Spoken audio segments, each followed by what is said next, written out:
I discovered my parents had been swapping identities with another couple for over a decade, and every document I had growing up might belong to a completely different family. I never expected a passport application to destroy my life. I was 24 years old. I had a stable job, a small apartment, and what I thought was a completely ordinary family. The problem started when I needed a certified copy of my birth certificate. That sounds boring, but it's the reason I'm telling this story. The clerk at the records office looked at her screen for an unusually long time. Then she frowned.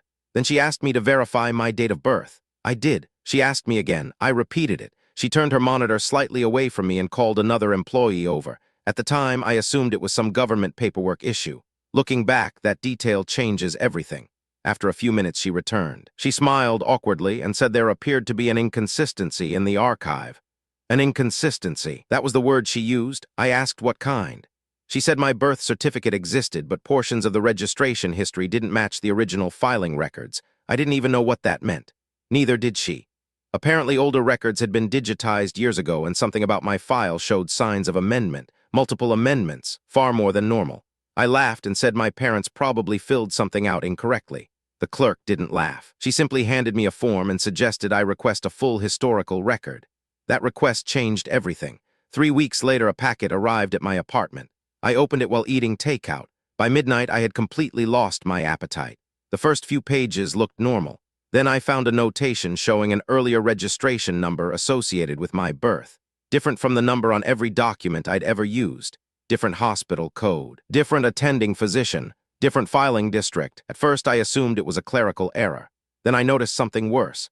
The mother's name listed in the earliest version wasn't my mother's name, not even close. I stared at the page for almost 10 minutes. I checked it again, then again. The father's name was different too, completely different. I remember sitting there convinced I was misunderstanding something. Surely government records couldn't accidentally assign me entirely different parents. There had to be an explanation. The next morning, I drove to my parents' house. My mother looked nervous the moment I mentioned the documents, not confused, not surprised, nervous. That should have been my first clue. I placed the papers on the kitchen table. My father read them silently. His face lost color. Nobody spoke for nearly a minute. Then my mother said something I'll never forget. "Where did you get these?" Not, "What are these?" Not, "That can't be right." "Where did you get these?" As if she already knew. I asked her directly, "Why are different parents listed on my birth records?" She immediately stood up and started clearing dishes that were already clean. My father wouldn't make eye contact. The entire conversation felt wrong. Eventually, my father claimed there had been administrative mistakes when I was born. That's all. Administrative mistakes. I asked why the original records named completely different people. He said he didn't know. I asked why neither of them seemed surprised. He didn't answer. I left with more questions than I arrived with. For the next few weeks, I became obsessed. I requested additional records, hospital records, school registrations, vaccination histories, anything I could find. That's when the contradictions started piling up. My elementary school enrollment documents listed an address where my family had supposedly never lived. The signature on one medical form looked similar to my mother's handwriting, but the surname wasn't ours. I wish that was the strangest part. When I searched the unfamiliar names from my birth certificate, I discovered they were real people. A married couple. They lived less than 30 miles from where I grew up. My stomach dropped. There was no reason those names should exist, yet there they were. Real people, real address history, real records. At first, I told myself it was a coincidence. Then I found photographs online. The woman looked vaguely familiar, not because I'd met her, because she resembled me. Not enough to prove anything, just enough to make me uncomfortable. The more I looked, the worse it got. She had my eyes, the same unusual shape, the same slightly uneven smile. I closed my laptop, then opened it again. I couldn't stop thinking about it. A week later, I drove to the town where they lived. I didn't have a plan, I just needed answers. The house was older than I expected, small, well-maintained. I sat in my car for almost an hour before finally knocking on the door. A woman answered. The moment she saw me, her face changed. Not confusion, recognition, pure recognition. It lasted only a second, then she hid it, but I'd already seen it.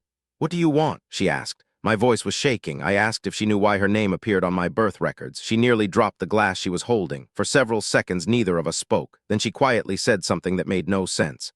I wondered when this would happen. At the time, I ignored how terrifying that sentence really was. She invited me inside. Her husband arrived minutes later. The second he saw me, he looked like someone had punched him. Nobody denied anything. That was the worst part. Nobody acted surprised. Nobody asked what I was talking about. Instead, they exchanged nervous glances. The husband finally asked a question. "Have your parents told you anything yet?" My heart was racing. I said no. He nodded slowly. Then he said they weren't the only people keeping secrets. For the next hour, I learned pieces of a story that sounded impossible. 12 years before I was born, both couples had been close friends. Extremely close. They met through work. Their lives became intertwined, vacations together, holidays together, shared business ventures. Eventually, financial problems struck. One family was drowning in debt, the other wasn't. According to them, what happened afterwards started as temporary paperwork manipulation. Nothing more. A favor. A way to avoid losing property. A way to buy time. At least that's how they described it. But temporary became permanent. One document became several became dozens. Years passed. The lies grew, records changed, identities blurred. By the time I was born, both families were already living behind layers of false documentation. What happened next made no sense. They claimed my birth accidentally complicated everything. Hospital paperwork linked me to the wrong legal identities. Instead of correcting it, someone decided it was safer to maintain the mistake. Safer? That word kept appearing. Safer for whom? Nobody gave a straight answer. I left more disturbed than before. Their explanation sounded ridiculous, yet it explained why neither family seemed surprised. Both already knew. Both had known for decades. When I confronted my parents again, everything exploded. This time they couldn't deny it. My mother cried before I even finished speaking. My father sat silently for several minutes. Then he admitted there was truth in what I'd learned. But he insisted the other couple wasn't telling the whole story. Apparently, the identity swapping wasn't about debt. It was about a criminal investigation. That revelation changed everything. Years before I was born, someone connected to one of the families had become involved in financial fraud. Not one of the parents. A relative. According to my father, panic spread through everyone connected to him. Assets were hidden. Records were altered. Names were shuffled. People disappeared from paperwork and reappeared under different identities. I remember staring at him. None of this sounded real. It sounded like a bad movie, yet every new document I found seemed to support pieces of it. That's when I hired a private investigator. I spent nearly all my savings. Friends told me I was becoming paranoid. Maybe I was, but nothing about my life made sense anymore. The investigator spent months digging through archives. He found property records that contradicted tax records, medical files that contradicted school records, employment histories that overlapped impossibly. It was as if two families had slowly merged into one bureaucratic nightmare. Then he found something even stranger. For several years after my birth, both couples appeared to be using each other's identities simultaneously. Not permanently, selectively. Different agencies had different versions of reality. Different databases listed different family structures. Looking back, it was astonishing nobody noticed. Or maybe people did notice. Maybe nobody wanted to look too closely. Then came the discovery that truly frightened me. My investigator located a sealed court filing. Most details were inaccessible, but one fact stood out. A child was referenced, a child connected to both families. The dates matched my birth year. Suddenly, a horrifying possibility entered my mind. What if the documents weren't wrong? What if I had actually belonged to the other family? I couldn't stop thinking about it. The resemblance, the records, the reactions, everything pointed in the same direction. I finally submitted a DNA test. Waiting for the results felt unbearable. Every day felt longer than the last. Every memory from childhood started feeling artificial. Every family photograph seemed suspicious. Every story I'd grown up hearing suddenly felt unreliable. Then the results arrived. I opened them alone. My hands were shaking. The outcome was worse than anything I'd imagined. My parents were not my biological parents. Neither of them. I read the report 6 times. Then I threw up. Then I read it again. There was no mistake, no ambiguity, no technical explanation. The people who raised me shared no biological relationship with me whatsoever. I spent hours sitting on my apartment floor, not crying, not speaking, just staring. Everything I believed about myself disappeared in a single afternoon. When I confronted both families together, the truth finally emerged, or at least most of it. The two couples met me in a lawyer's office. Nobody wanted conversations recorded elsewhere. That alone tells you how serious things had become. My biological mother confessed first. She said there had been an agreement, an arrangement. After my birth, legal complications surrounding the identity scheme created risks involving investigations, financial exposure, potential prosecution. Someone proposed an extreme solution: move the child into the safer identity structure. At first, it was supposed to be temporary. Weeks became months. Months became years. Eventually, everyone convinced themselves it was permanent. They told themselves it was for my protection. Maybe they believed it, maybe they didn't, I still don't know. The room felt unreal. My biological father couldn't stop crying. The man who raised me looked completely broken. My mother, the woman I still struggle not to call my mother, could barely speak. Nobody looked victorious. Nobody looked relieved. They looked exhausted, like they'd spent decades carrying a secret too heavy to hold. Then I asked the question that changed everything again. Why keep the lie after the investigation ended? Silence filled the room. Nobody answered. I repeated the question. Finally, my biological father looked at the floor, and that's when the final truth surfaced. The investigation had ended years earlier, long before I was old enough to understand anything.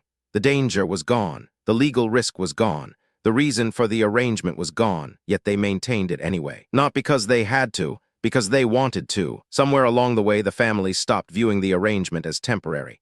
They became attached, comfortable, dependent. My biological parents feared losing me. The couple who raised me feared giving me back, so nobody acted, year after year, lie after lie, until the truth became impossible to untangle. I thought that was the ending. It wasn't. Several months later, while sorting through documents obtained during a civil records review, I found something everyone had overlooked. A letter, an old letter, dated 6 months before my birth, written by one of the fathers. The contents were devastating, because the letter proved they had been planning something long before any legal complications existed, long before the supposed emergency, long before the excuses. The letter discussed raising children across both households. It referenced creating a new beginning for everyone. It hinted at arrangements nobody had ever mentioned. Suddenly, the entire timeline collapsed. The story I'd been told no longer worked. The investigation hadn't caused the swap. The swap may have been planned from the start. I confronted everyone again. Nobody denied the letter existed. Nobody offered an explanation. The room became silent, the kind of silence that answers questions. That's when I realized I still didn't know the full truth. Maybe I never will. Today, some records have been corrected. Others can't be. Government databases still contradict each other. Different documents still tell different versions of my life. Legally, parts of my identity remain tangled between two families. Emotionally, it's even worse.